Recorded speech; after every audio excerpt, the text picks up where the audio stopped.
तो हम लोग पढ़े थे अमोनिया बनाने की विधि।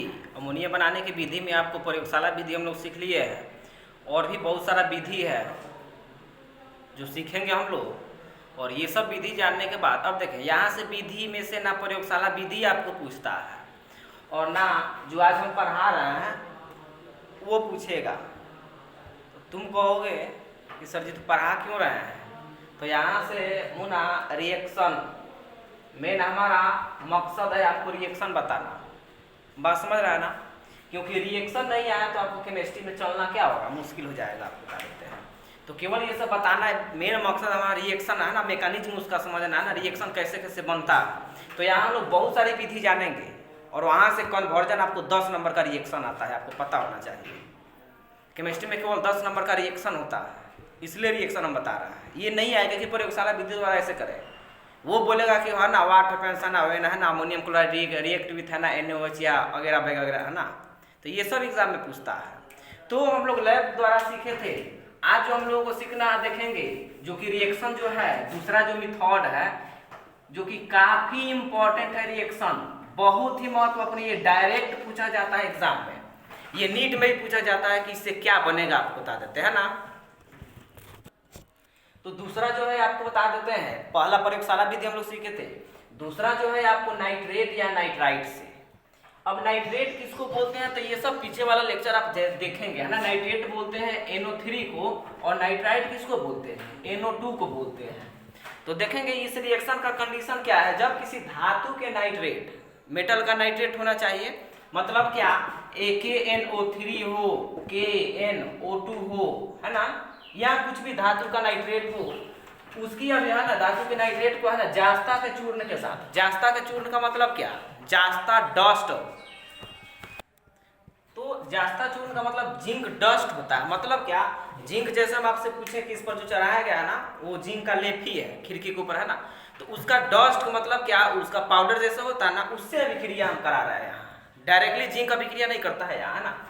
जिंक के साथ, दिमाग लगा, जिंक के चूर्ण के साथ सांद्र NaOH। सांद्र NaOH का मतलब क्या है ना, कॉन्सनट्रेट, मतलब ये स्ट्रांग होता है, एक तनु होता है जो कि वीक होता है, उसकी विलयन के साथ गर्म किया जाता है। और गर्म करने का हम है ना कंडीशन होता है कि जिस किसी है ना सब्सटेंस को हम लोग गर्म करते हैं तो वहां से वाटर का निकलना फिक्स है, ये तो कन्फर्म है। किसी भी सब्सटेंस को हम लोग हीट करेंगे तो वहां से क्या होगा, वाटर रिलीज होगा।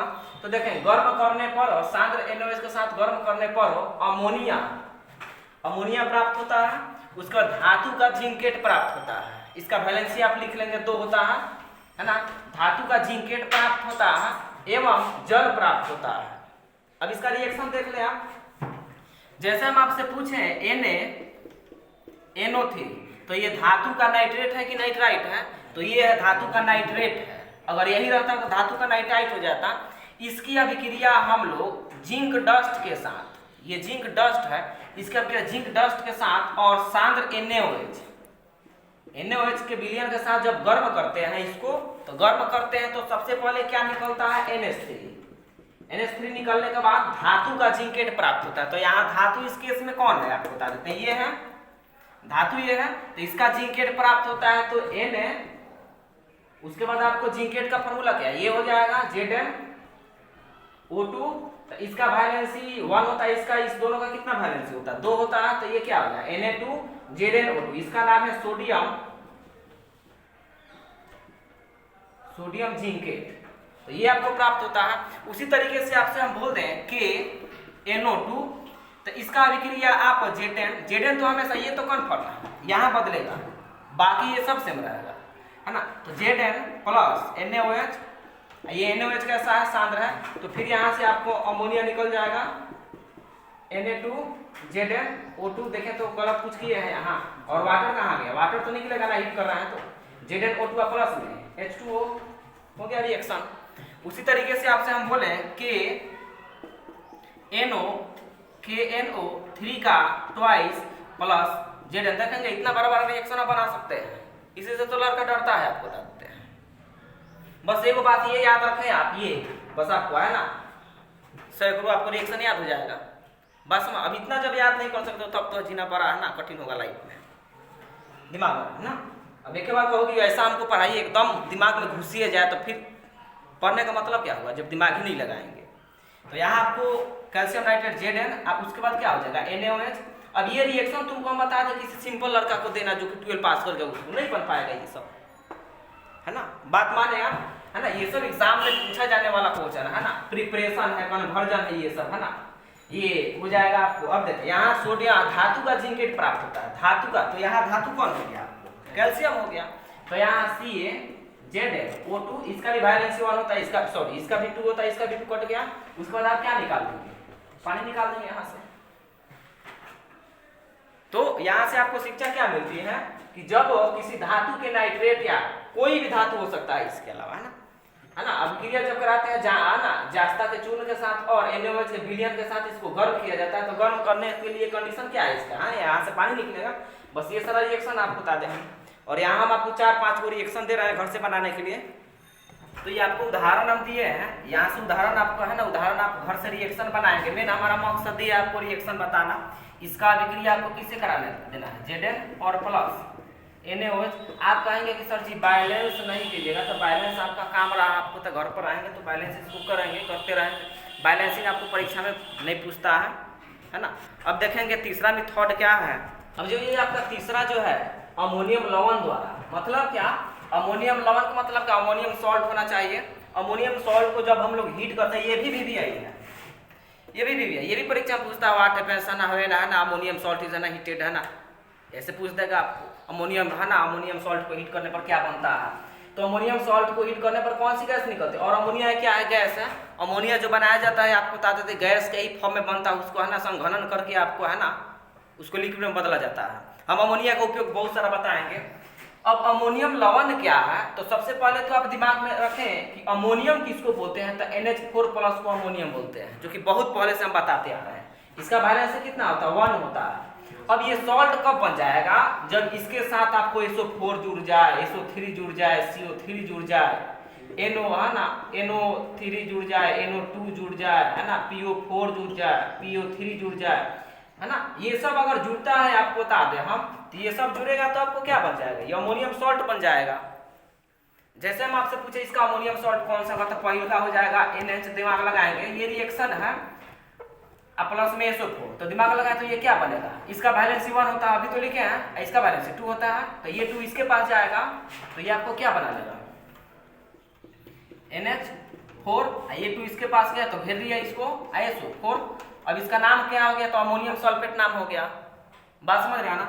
उसके बाद हम आपसे पूछे NH4 प्लस में CO3, तो इसका वैलेंसी 2 होता है, इसका 1 होता है, तो इसके पास जाएगा, तो NH4 का ट्वाइस प्लस में, हाँ ना सॉरी है ना, CO3, तो इसका अमोनियम कार्बोनेट नाम हो गया।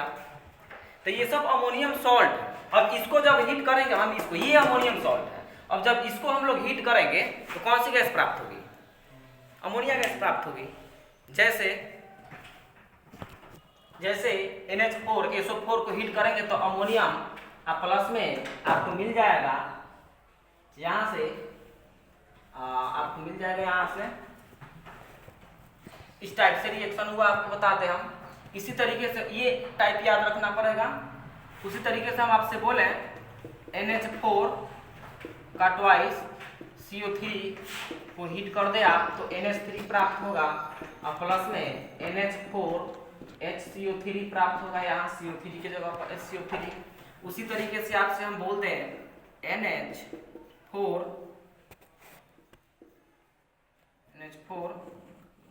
NO3 को हम ले लें, तो ये बन जाएगा आपको, ये सब बैलेंसिंग है, NH3 प्लस में NH4 HNO3 NO3 हो जाएगा यहाँ, है ना। तो ये सब आप रिएक्शन एक बार ये आप देखेंगे, रोज देखना सीखे इसको, रोज देखेंगे तो आपको ऑटोमेटिक याद हो जाएगा ये। अब जैसे चौथा नंबर जो है आपको बता देते हैं धातु के नाइट्राइड द्वारा। तो धातु के नाइट्राइड आपको कैसे बनता है, धातु के नाइट्राइड जैसे आपको, और वो भी दिमाग लगाएं क्रियाशील धातु को लेंगे, ऐसा तो नहीं लेंगे जो है ना अक्रिय प्रकार को या कम रिएक्टिव हो।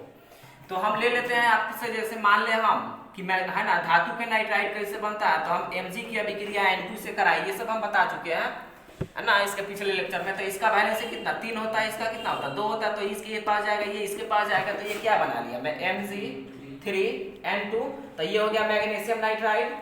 उसी तरीके से हम आपसे पूछे Na N2 तो ये आपको Na है ना, Na3N बना लिया तो सोडियम नाइट्राइड हो गया। इसी को जब हम लोग अब ये हो गया धातु का नाइट्राइड। तो जब हम इसको जल से अभिक्रिया कराते हैं, इसी धातु के नाइट्राइड को हम लोग जल से अभिक्रिया कराते हैं, जैसे Mg3N2 की अभिक्रिया जब जल से कराते हैं H2O से, तो दिमाग में इसको HOH लिख सकते हैं या फिर प्लस माइनस भेज सकते हैं आप, तो ये भी बना सकते हैं। आपको बता दें, हम प्लस माइनस वाला कंसेप्ट भी लगा सकते हैं, लेकिन हम डायरेक्ट यहाँ लिख दिए हैं, तो बस इतना ही बात याद रखें, जल से कराने पर अमोनिया गैस। तो यहाँ अमोनिया गैस प्राप्त हो गया। अब प्लस में धातु का हाइड्रोक्साइड, तो यहाँ धातु के रूप में कौन है, मैग्नीशियम है, और हाइड्रोक्साइड के फॉर्मूला आपको पता है OH होता है। अब यहाँ वैलेंसी आप याद रखें, मैग्नीशियम का 2 होता है, हाइड्रोक्साइड का 1 होता है, तो ये बन गया। आपको बता दें हम दूसरी तरीके से आपसे हम पूछते हैं Na, ये भी तो आपको धातु का नाइट्राइड हुआ, इसकी अभिक्रिया जब कराएंगे H2O से, तो ये आपको अमोनिया को देगा और फिर धातु का हाइड्रोक्साइड प्राप्त होता है। यहाँ धातु कौन है, Na है, OH बन गया ये। उसी तरीके से आप लिथियम से करवा सकते हैं, Li3N की अभिक्रिया H2O से कराएंगे तो आपको बन जाएगा NH3 प्लस में LiOH, लिथियम हाइड्रोक्साइड। तो ये सब हुआ, ये चौथा है और ये लास्ट भी है। इसके बाद हम लोग पढ़ते हैं। अब यहाँ जो है कार्बनिक यौगिक द्वारा, और कार्बनिक यौगिक में हम लोग यूरिया ले लेंगे, यूरिया या अन्य एमाइड ले लेंगे, एमाइड है ना, NH2 जिसमें हो। तो अगर NH2 जहाँ आपको मिल जाए तो उसकी अभिक्रिया हम लोग यूरिया हो चाहे अन्य एमाइड हो, एमाइड का मतलब क्या है, NH2 होना चाहिए। अगर ये किसी कार्बनिक यौगिक में है NH2 होना चाहिए, और ये किसी कार्बनिक यौगिक में है, अगर इसकी अभिक्रिया देखेंगे यहाँ 3 वो शब्द लिखा है, सोडा लाइम लिखा है, कास्टिक सोडा लिखा है। तो सोडा लाइम या कास्टिक सोडा आपको याद रखना पड़ेगा, किसको बोला जाता है, तो NaOH को बोला जाता है। ये बात याद रखिए। ये VVI है ना, डायरेक्ट एग्जाम में पूछता है निम्न में कौन कास्टिक सोडा है, सोडा लाइम कौन है, ये सब एग्जाम में पूछने वाला क्वेश्चन है ना। तो जब इसकी अभिक्रिया एमाइड हो या यूरिया हो, इसकी जब अभिक्रिया हम लोग कराते हैं है ना सोडा लाइम के साथ, तो अमोनिया गैस उत्पन्न होती है ना। जैसे हम आपसे पूछें तो ये आपको देख लेंगे, ये है यूरिया। यूरिया का फॉर्मूला आपको क्या होता है, ये यूरिया का फॉर्मूला भी आपको डायरेक्टली परीक्षा में पूछा जाता है। यूरिया की अभिक्रिया जब आओ ना कास्टिक, अब देखेंगे NaOH का नाम देख ले कितना सारा हो सकता है। पहले का NaOH का नाम है सोडा लाइम, दूसरा आपको कास्टिक सोडा, और तीसरा आपको केमिकल जो इसका नेम होता है वो सोडियम हाइड्रोक्साइड होता है, सोडियम हाइड्रोक्साइड। जब इसके साथ हम लोग अभिक्रिया कराते हैं तो कौन सी गैस निकलती है, अमोनिया गैस निकलती है यहाँ, है ना। ये अमोनिया गैस निकलती है, ये अभिक्रिया आप याद रखेंगे। इसको हम क्या करते हैं, इंपॉर्टेंट कर देते हैं। तो हम लोगों का जो ये आज का जो पढ़ाई हम लोग सीखे हैं ना, ये सब केवल हमारा मेन मकसद है रिएक्शन, है ना। यहाँ से 10 नंबर का मतलब केवल कन्वर्जन आपको केमिस्ट्री में आता है, आपको है ना, प्रिपरेशन आएगा, कन्वर्जन आएगा, व्हाट हैपेंस आएगा, है ना। तो 10 ये रिएक्शन, तो ये एग्जाम ऐसा नहीं पूछेगा अमोनिया बनाने की विधि। अमोनिया बनाने की आपको विधि पूछेगा, वो पूछेगा हैबर विधि द्वारा, जो कि हमारा कल का बहुत इंपॉर्टेंट क्लास है, आपको बता देते हैं, है ना। अमोनिया किस तरीके से बनाया जाता है, और अमोनिया है ना बनाने का सबसे सही तरीका क्या, और सही तरीका है तो क्यों है ना। ये बात हम लोग सीखेंगे कल का क्लास आपका बहुत ही महत्वपूर्ण होगा, और कोरोना से बच कर आएंगे। जय हिंद, जय भारत।